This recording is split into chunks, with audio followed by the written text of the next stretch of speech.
Ganda naman ni Jeya. Pretty naman ang baby. Ang ganda naman eh. Sabi ni Tita Peli, ang ganda daw ng balat. Oo nga, ang ganda naman. Ang ganda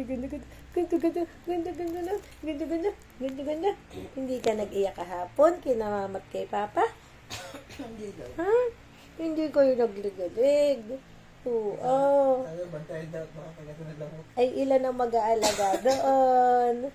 Ha? Ilan ang nag-aalaga? Nakapaglaro pa si mama eh. Nakapaglaba